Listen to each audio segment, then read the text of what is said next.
we have the Velocity, the Supernovas, and the Trailblazers. These are the three teams that are taking part in the Women's T20 Challenge going on in Sharjah right now. And today we're here to break down the three matches that have gone on so far and maybe make some predictions for the finals and seeing who's going to come out on top. What are the takeaways from this tournament? So today I'm going to be joined by Gaurav. Gaurav is actually the founder of Cricket Beyond Entertainment, and I'm going to get him on for a quick chat about the Women's T20 Challenge. Okay, great. So firstly, thank you for coming on. Thank you for having this chat. Sundays are usually a rest day and no one's supposed to do anything. Yeah. So thank you for coming on. Before we get into the T20 Challenge, Gaurav, I wanted to ask you how you started this page, Cricket Beyond Entertainment. You know, was it out of passion and all? Because I do follow this page and there is a lot of women's content, which I love to see. Many pages forget about the women's side of things. So yeah, how did this all start? So the idea was that in the lockdown, I was consuming a lot of cricket content, and the fact that I wanted to do something with it because there are many stories which we don't know about. And the idea is that on the most of the pages on Instagram, we have like prime content on the stars, right? Like people who are always in the limelight, like Dhoni, Kohli and all, right? So the idea was to go beyond that entertainment aspect and search for those stories which people don't know much about. And those faces behind the game, like say someone's story, how they came up the ranks and how they excelled in the North Field. So that kind of a story. So that was the idea behind Cricket Beyond Entertainment, and I think it's growing steadily so far. So yeah, I'm happy about that. Yeah, and you're very right. I mean, these stories, and often, you know, women have these kind of stories where you come out from behind the shadows and come into the spotlight. Yeah. So it's important to highlight those aspects as well. So it's great. Like, hopefully your page continues growing, and we're going to encourage everyone to go follow Gaurav's page. So Gaurav, firstly, let's get started on the Women's T20 Challenge. It's something that we all were waiting for, and, you know, luckily it's happened despite the entire pandemic. So, you know, what are your thoughts on this challenge? And we can be real, it can be good thoughts, bad thoughts, like let's get it all out there because there are some things we have to address too. Yeah, so it's definitely a great thing that we have some women's cricket in India back after a long hiatus of 7 months, but that's the first thought which comes. But when you go behind that, you think of it that after 7 months we are getting only 4 matches, and while we have a full tournament for the men's in place, I mean, we can definitely do better than that. And the fact that Velocities, they got, I mean, there's a whole team which played only 2 matches and they are not a part of the tournament anymore. They were almost coming back into form of sorts. They didn't get a second chance. And cricket is all about second chances in a way, like whether it's a second innings of a test match or a death overs of an ODI games or a T20 game for that matter. So that pains me a bit, and definitely I want to see the BCCI take this tournament forward and make it at least a 6-team or 8-team tournament in the future. And Ganguly has been talking about it a lot, but it remains to be seen that what actually is done on the ground about it. Yeah, I mean, I completely agree. We want this to be scaled up and people keep talking about it, but it always seems to be a second thought or an afterthought for the BCCI, and we really need to get that on an equal level with the men, because that's really how this is going to grow. And while there are, you know, talent is meeting opportunity, that opportunity is very limited, and you can't judge people on 2 games or you know, a team like Velocity where they played 2 games within 18 hours, which is just kind of ridiculous if you think about it. It's not very professional in that sense. Yeah. So okay, so let's do a breakdown of the 3 matches. I mean, unfortunately, we have only 3 to talk about, so we'll dive into all of them, and then maybe we can end with some predictions for the finals and your thoughts on the tournament. So let's start off with the first match, which is Supernovas versus Velocity. It was Harman versus Mithali, the coveted match, and it was, I believe it was a good start to the tournament. I mean, it was good competition. We saw the middle order really do well for the Velocity. So can you just tell us your thoughts on that? And Sunelu was the player of the match. So what do you make of her performance too? So definitely, and the batsmen were a bit rusty to start with because the running between the wicket was not up to the mark at that moment. But there were some really good innings played, right? And like we saw a small glimpse of what Shefali is capable of, and and the I was a bit disappointed how Mithali Raj played, but then I mean like she has been playing for 21 years and we can't expect her to go on forever, right? And when Sunelu came, I mean, I didn't knew much about her, but when I saw her bat, I was like, bro, like she can bowl well, she can bat well, so definitely she's a very good player. And as far as the Supernova goes, I think only Chamari Athapattu played a good innings in that match. She made up 44 odd, I think, right? And apart from that, most of the batters, they fail to like make a mark, and Priya Punia is still taking a lot of time to get off the mark and then have any sort of a force going through her stroke play. And the fact that there is no cricket for the past 7 months was actually showing in the first match, but some great bowling from both the sides, to be honest. And Ekta Best was great, and the Pacers was also good, like Khaka, and then there was Shakira Selman also, and they were pretty nice to see. Yeah. Yeah, and it's nice to see the Indians lead out a team with South Africans and English women in them. You get to rub shoulders with the best of the best from around the world. Yeah. And it's really good to have that. Sushma Verma had a partnership with Sunelu, which she might not have had if this kind of tournament didn't exist. So I think it's really important that those kind of partnerships build, and it gives you a lot of exposure for future international games. Yeah, right. and sorry to so I want to talk about the small battles which we were seeing right from the first match itself. So there is definitely a competition for the wicket-keeper batsman spot in the team, right? So a direct competition between Sushma Verma and then Tanya Bhatia. But sadly, what we are seeing is that Tanya is not getting the chance to bat in the Supernovas team for some weird reason. I don't know why. She is very capable with the bat, and we saw her opening in the T20 World Cup. And if she is capable to open in the T20 World Cup, then she is capable to play in the top 5 of the Supernovas for sure. And I think considering how Priya Punia has performed as of now, I would like to see Tanya Bhatia go and open the innings for the Supernovas in the finals. Yeah. Yeah, that's a great point. I mean, I didn't even think about that, but you're absolutely right. I mean, she opened the innings for us in the finals too. Unfortunately, she got a concussion in that game. But I mean, it shows how she even came back towards the end when all was lost. Yeah. But it shows how crucial a player she is for our team, and it's good to it'll be good to see her come back and be given a chance, because that's literally what this is all about.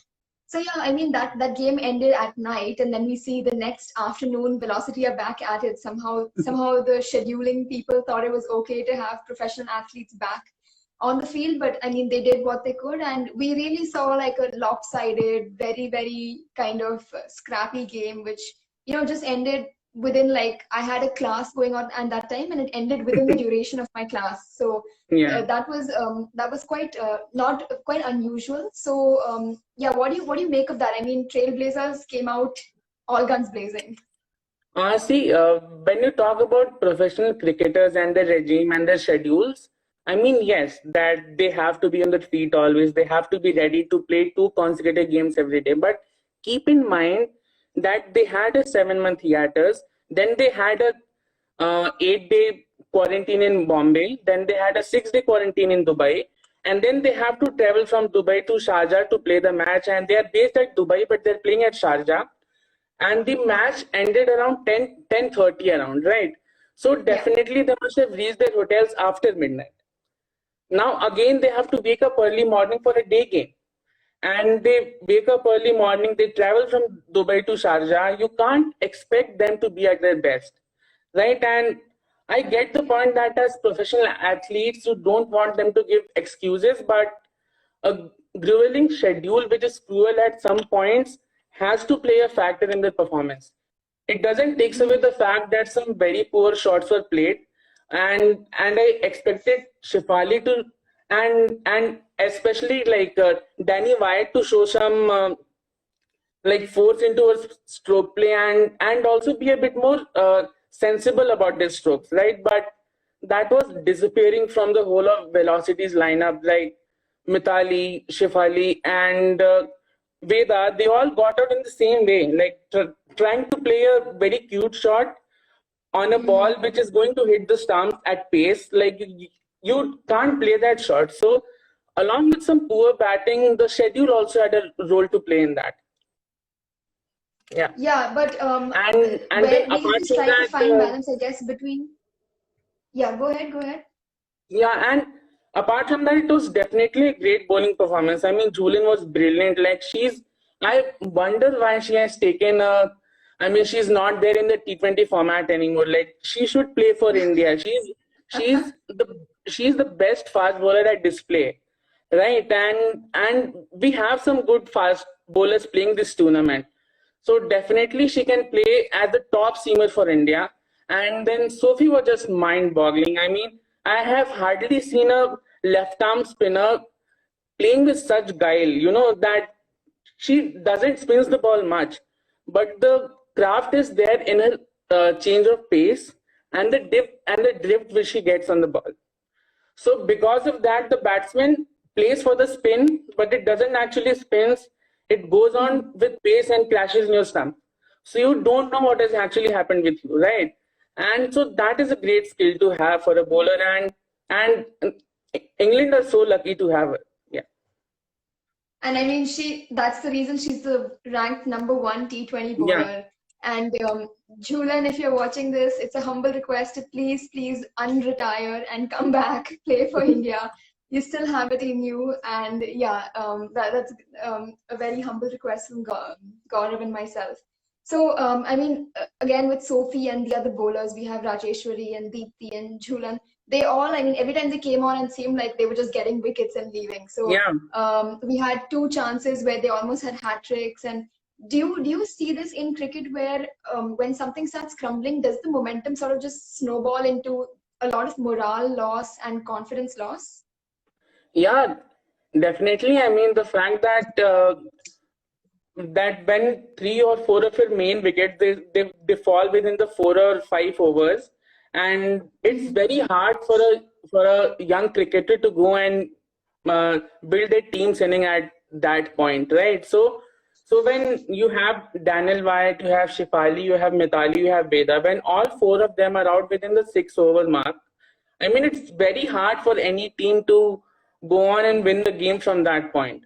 And so when things start going bad, they escalate a lot. And as we have seen in the men's IPL also, that if within the power play 3 wickets have fallen, 75% of the times the team will go on to lose the match, right? So it's a factor, definitely.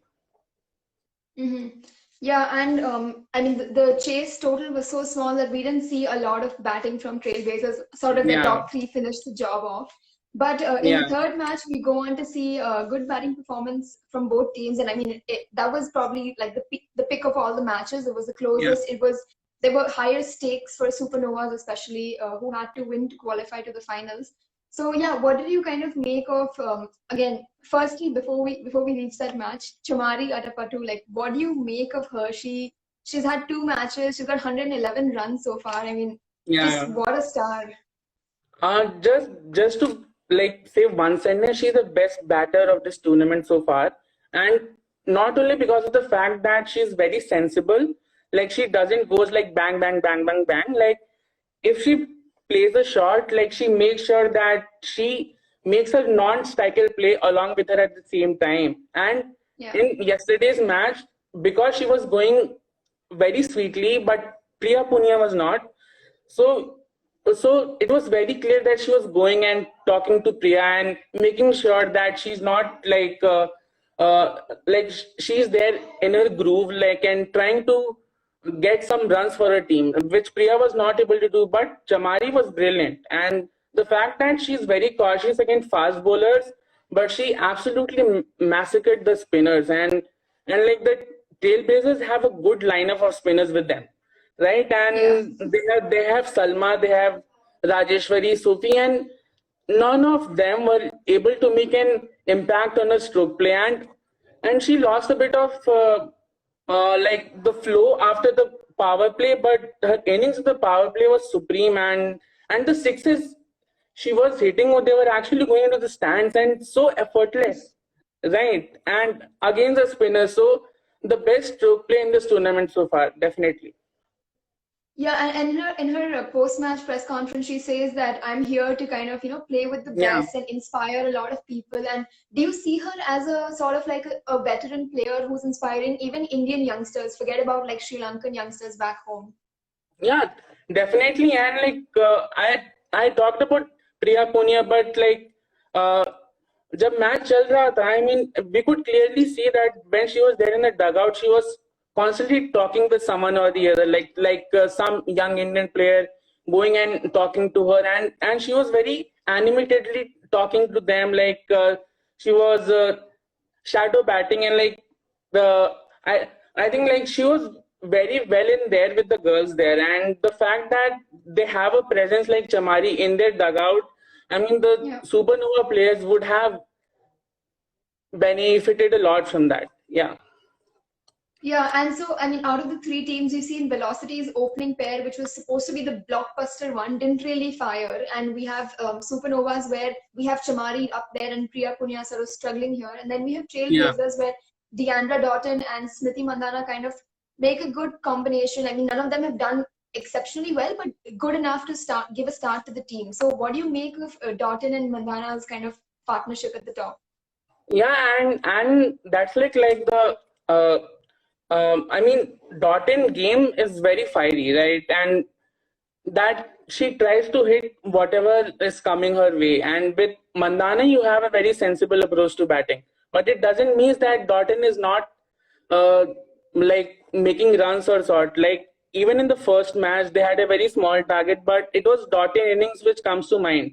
If we talk about the Blazers batting, right? And in the second match also, I mean, there was a six which she hit over mid wicket, I think, and it was so effortless, like just a normal bat swing and the ball going so long. So she complements Smriti very well. Like Smriti is a down the ground player, but she can accelerate too. But Dottin and Smriti, they are one of the best opening pairs. Like if we talk about world cricket right now, that if they bat together, then they would definitely make one of the best pairs together.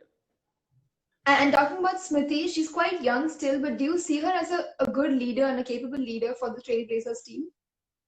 Yeah, definitely. And a communication with her bowlers, I mean, it's very there to see, and like and I was a bit not sure that how good she was with the DRS and all, because it is still not very familiar with the female cricket as of now, but on the field, the fact that she doesn't has an express pacer apart from Jhulan, and the way she managed her bowlers around, and like bringing Salma at the right time, bringing like making sure that Sufi bowls at the right time, right? And so definitely like she has a very calm and like thinking ahead on her shoulders. I was going to say, because Chamari hitting your bowlers out of the park can't be very easy, but you have to maintain a calm sort of figure and keep saying it's okay, it's okay, it's okay if this over has gone for runs.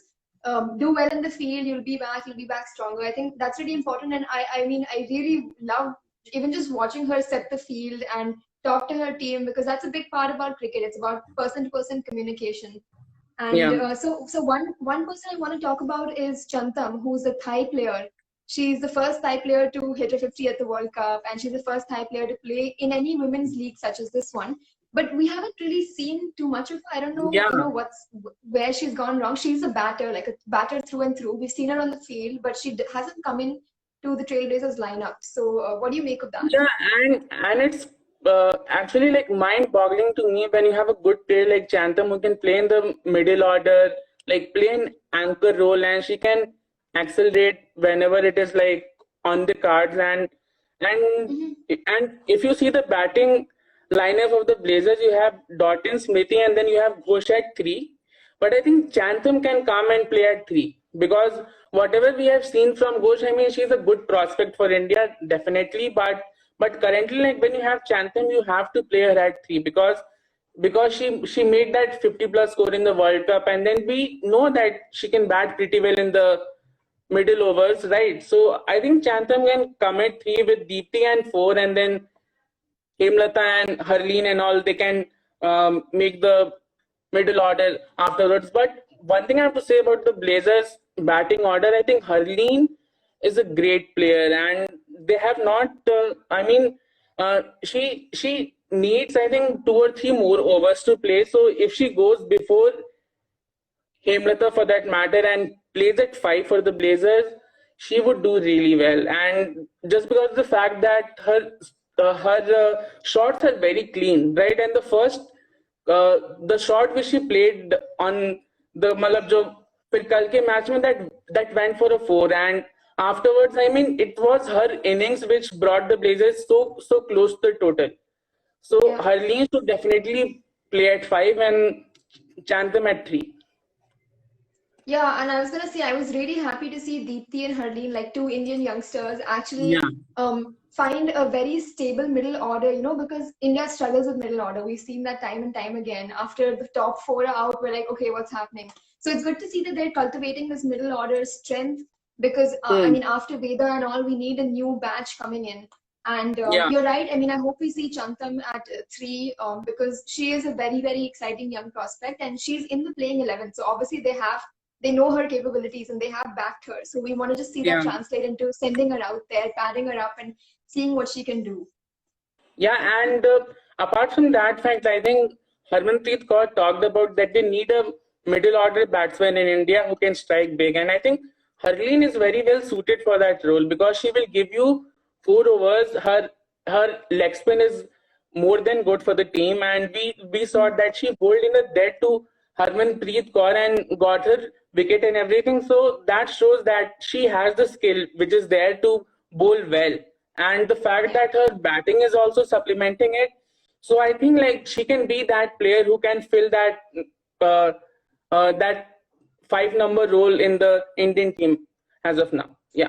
Yeah, absolutely. And she's doesn't lack confidence at all. I mean, she came out and from the first ball she was out and out hitting, Absolutely. and smart strategic hitting. It wasn't just I'm going to do whatever. So we see a really good player and mindset of a player cultivating, and it's important that we kind of harness that and carry it forward. Yeah, I mean, so we have covered the 3 matches. Unfortunately, there weren't more matches, and hopefully next time around we have this chat. There are a few more to discuss.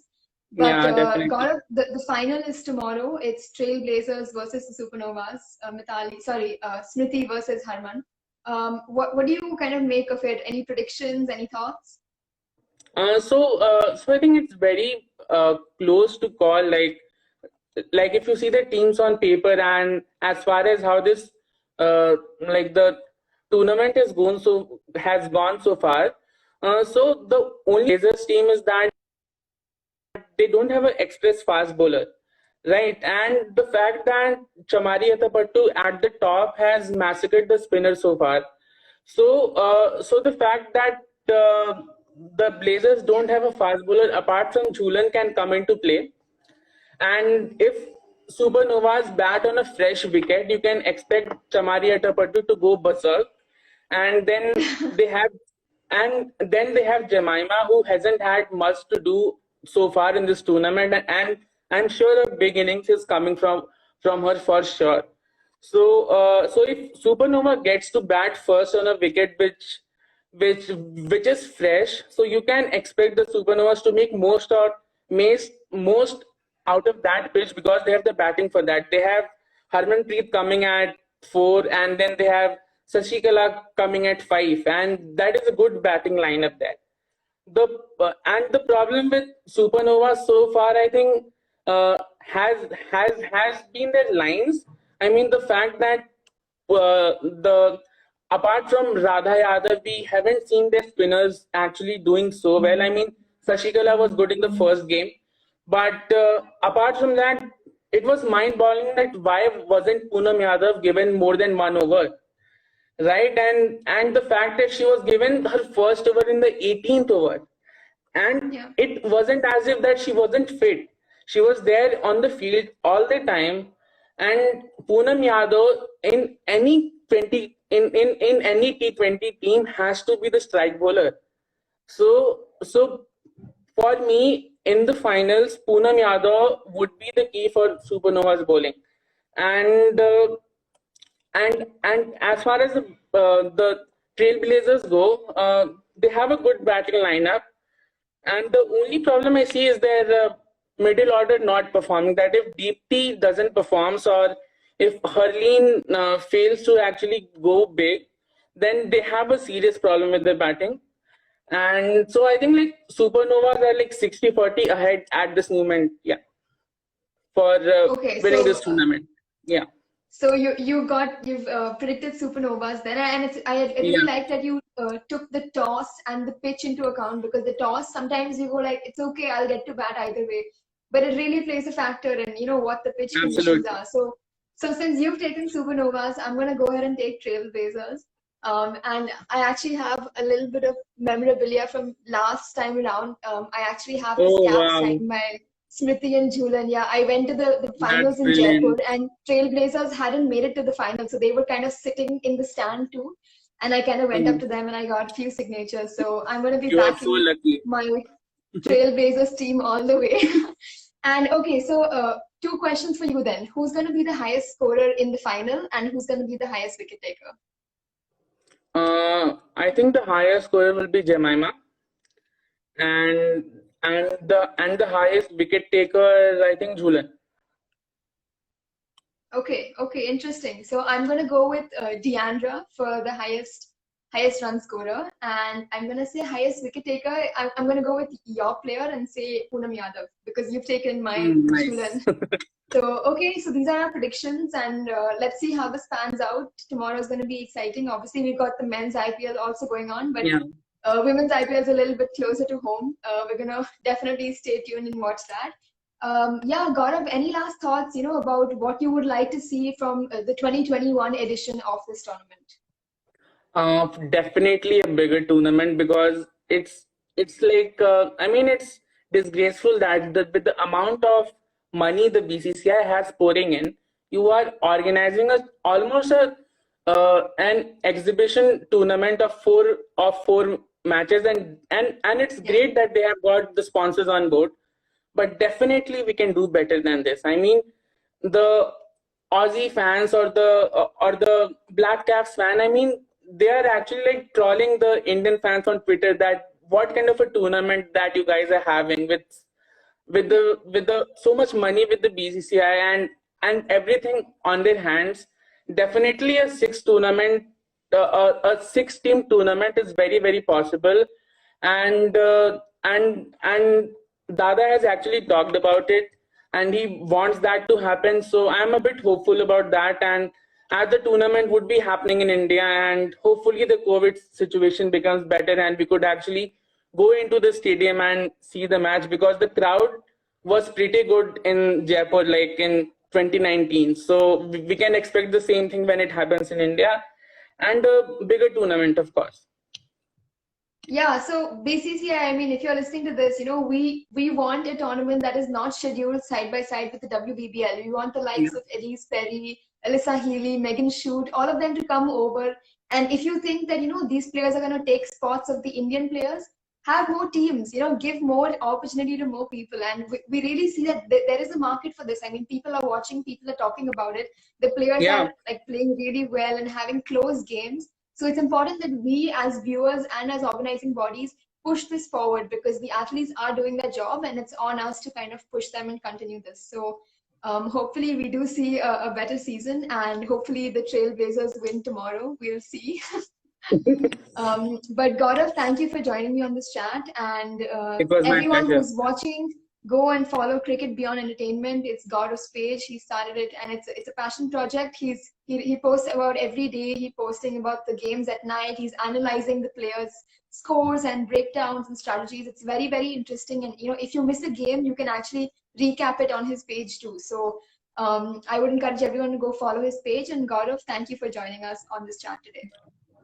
It was my pleasure, Radha. Thanks a lot. No worries. Bye. Bye-bye. Bye-bye.